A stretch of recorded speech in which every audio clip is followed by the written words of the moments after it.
Vamos a empezar ya. Buenas noches, Pastor Carlos Condori. Les saluda el grupo 4 del Seminario Bíblico Elim. Junto con nosotros estamos reunidos el día de hoy para poder explicar un tema muy importante que se ha desarrollado, que es la cosmovisión, cómo se forma la cosmovisión y las características de la misma, como también el contraste, la conjunción y muchas cosas más que nos hemos desglosado, independientemente para que cada uno lo pueda desarrollar. En este inicio, damos gracias a Dios, primeramente, y empezaría con la exposición nuestra compañera de trabajo de equipo, la sierva Elizabeth Jarubaldo. Adelante, sierva. Dios le bendiga, siervos del Señor. Dios le bendiga, Pastor Edgar Condori, que el Señor le bendiga grandemente. Primero quiero, para hablar de este tema que es cosmovisión, primero tenemos que saber qué significa cosmovisión, ¿no? La palabra cosmovisión viene de dos términos, que es cosmos y visión. Viene cosmos que significa mundo o universo. Visión que significa la manera de ver el mundo.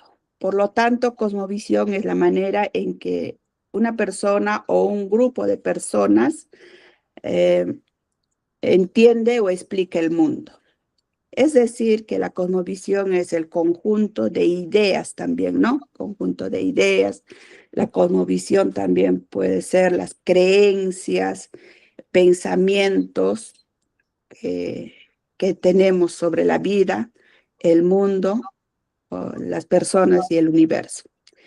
Cada persona tiene una forma de pensar que ha aprendido desde que era niño, tal vez desde su formación, desde su niñez. La forma, ¿no? de cómo ver o cómo se ha enfocado en su cosmovisión. Y bueno, quiero dar pase también a mi hermana Victoria, que nos va a explicar acerca de cómo ve la forma de las clases de forma de cosmovisión, las formas, ¿no? Las ideas de... Amén. Muchas gracias, sierva. Bueno, continuando con la exposición, vamos a hablar de cómo se forma la cosmovisión, cuáles son el proceso para los cuales nosotros formamos dentro de esta vida, ¿no? Que llevamos. ¿Cómo podemos ver la cosmovisión? Una de las principales influencias son los padres, porque desde que nosotros somos niños, pues nuestros padres son los que nos inculcan los valores, las creencias y nuestra forma de pensar. Es decir, la familia viene a ser el primer lugar donde se nos enseña qué es lo bueno y qué es lo malo. Y cómo también nosotros nos podemos relacionar con los demás. Y en muchos casos también se enseña de cómo podemos entender la vida y cómo podemos entender a Dios. ¿Ya? En el segundo lugar tenemos también como influencia los amigos y los compañeros, ya que a medida que nosotros crecemos, comenzamos a compartir tiempo, ¿no? Con ellos, fuera de casa, fuera del hogar, vemos cuáles son sus ideas, sus opiniones, sus comportamientos y de qué manera eso también puede influir en nuestra forma de pensar e incluso puede reforzar o también pueden cambiar algunas de nuestras creencias que han sido inculcadas en el hogar. ¿Amén? Otro factor importante también viene a ser la religión, porque dentro de eso están las creencias religiosas que nos ofrecen respuestas a algunas preguntas que nosotros en algún momento como personas hemos tenido, de tal vez cómo es el origen de la vida, el proceso de la existencia y el destino del ser humano. Entonces, en el caso del cristianismo, la Biblia viene a ser una base esencial para poder entender la realidad y orientar la vida del creyente. Ahora, también continuamos con los medios de comunicación y las redes sociales que está ahorita de moda, ¿no? Entonces, eso también tiene una gran influencia en la formación de nuestra cosmovisión, ya que a través del internet, las redes sociales, la televisión, la radio, recibimos constantemente mensajes, ideas, valores que pueden moldear también nuestra forma de pensar y muchas veces pueden cambiar nuestra forma de pensar. Y finalmente también la educación juega un papel muy importante, ya que es en la escuela y en la universidad donde aprendemos los conocimientos, se nos ponen, inculcan teorías, perspectivas sobre la historia, ya sea la ciencia, la sociedad, lo cual influye también en nuestra manera de pensar y de ver el mundo. Entonces, en conclusión, podemos decir que la cosmovisión se forma por la influencia de la familia, de los amigos, la religión, los medios de educación, los medios de comunicación, perdón, y la educación. Por eso es importante nosotros analizar qué influencias estamos permitiendo que entre en nuestro entorno. ¿Ven?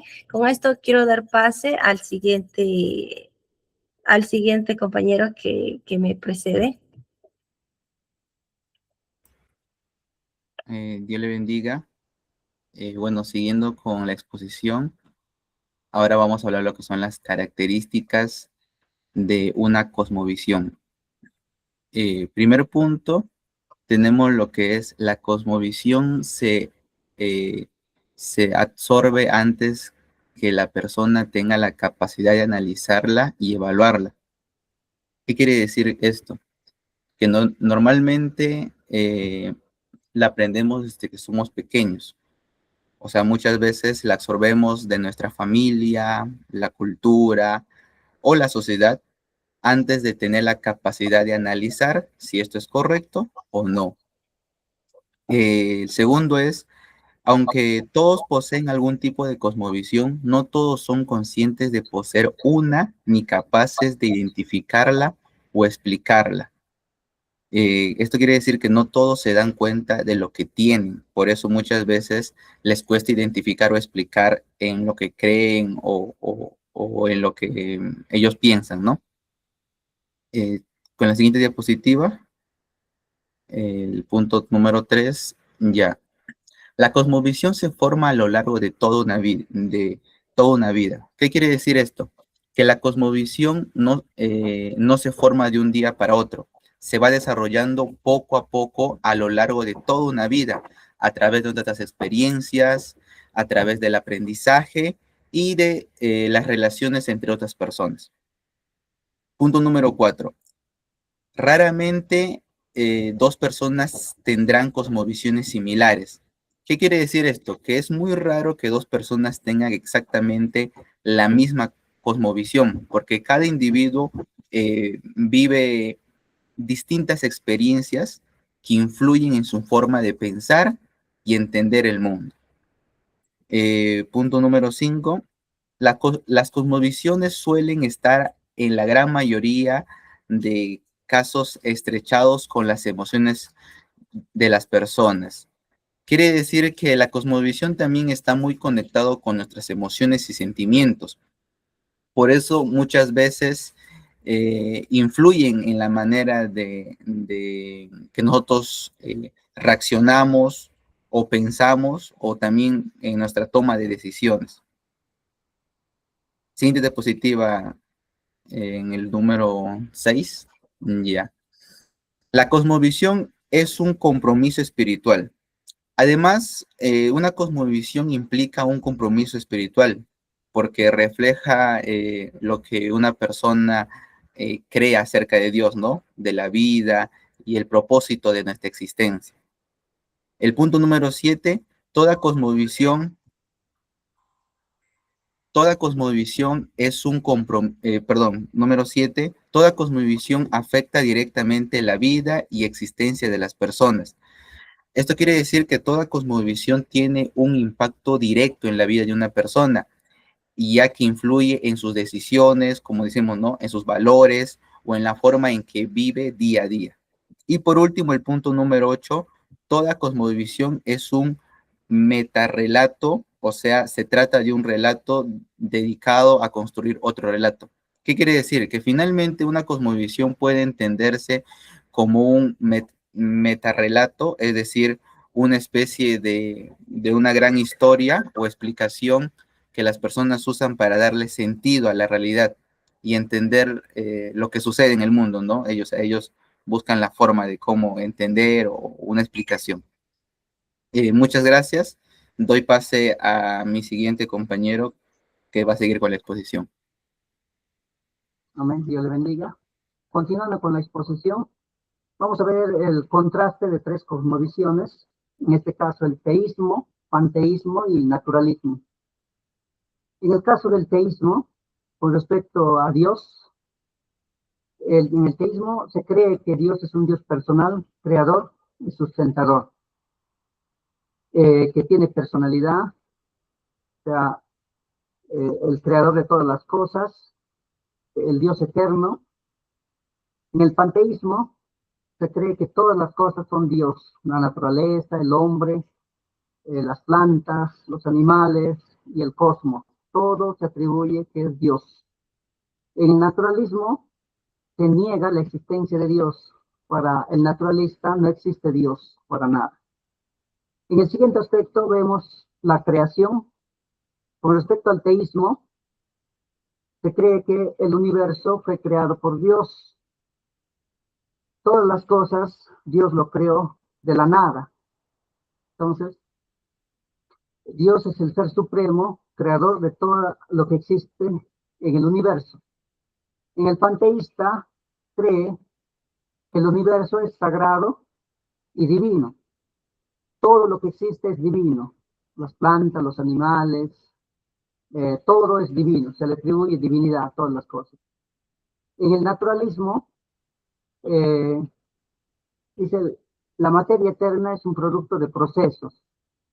O sea, todo es producto de causa y efecto. Todo lo que existe, pues, la naturaleza es increada, nadie lo creó, es eterna y evoluciona, es producto de causa y efecto. El siguiente aspecto en cuanto al hombre, en el teísmo, se cree que el hombre fue creado a la imagen de Dios. El hombre, por lo tanto, tiene personalidad, creatividad, conciencia. En el panteísmo, el hombre es parte del universo divino, o sea, el hombre es Dios, el hombre también forma parte de la esencia divina. En el naturalismo se cree, pues, que el hombre es una máquina biológica, que, pues, el hombre, pues, es un producto de causas, ¿no?, que puedan producirse más adelante de una manera biológica. En cuanto a la ética, en el teísmo, todo está basado en el carácter de Dios, ¿no? Dios implantó en el corazón del hombre lo bueno y lo malo. En el panteísmo, dice, lo relativo es lo mejor, solo vivir. Entonces, en el panteísmo, pues, no existe castigo divino ni recompensa divina. Para ellos, lo mejor es nada más vivir, o sea, no hay castigos ni recompensas. Ellos aman la vida. En el naturalismo, pues la ética es determinada por la utilidad social. En el naturalista, para el naturalista, pues la ética puede ser estudiada. Lo bueno, para ellos, pueden ser explicado mediante métodos científicos y observables, ¿no? Entonces, para el naturalista puede ser estudiado la ética. No es divino, lo bueno no es divino, no viene de Dios, sino puede ser estudiado mediante experimentos y observaciones, métodos científicos. Y el último aspecto, que es la muerte, para el teísta, pues, la muerte es una puerta a otra vida, ¿no? Es un paso a otra vida, ya sea con Dios o separado de Dios. Para el panteísta, la muerte es un ciclo de renacimiento. Se nace, se vive, se muere y se vuelve a vivir. Es un paso nada más. Ellos no temen a la muerte. Es un paso que hay que aceptar. Para el panteísta aceptan la muerte porque ellos, la muerte no es un final absoluto, sino es un paso a otra existencia. Para el naturalista, la muerte, en cambio, es una extinción definitiva, es sea, todo lo que existe se acaba, hasta ahí llega la vida. Bueno, voy a dar paso a mi compañero que va a continuar con la exposición. Amén. Muchas gracias, Pastor William. Bueno, continuando y finalizando ya con la exposición, en otra ocasión me toca explicar los aspectos esenciales que toda cosmisión debe de responder. Para esto nos hemos planteado diferentes preguntas. Vamos a desglosarla, siendo la primera de ellas, ¿no? ¿Cuál es la primera realidad? ¿Existe Dios? La pregunta nace así. Esta pregunta trata sobre el origen de todo lo que existe.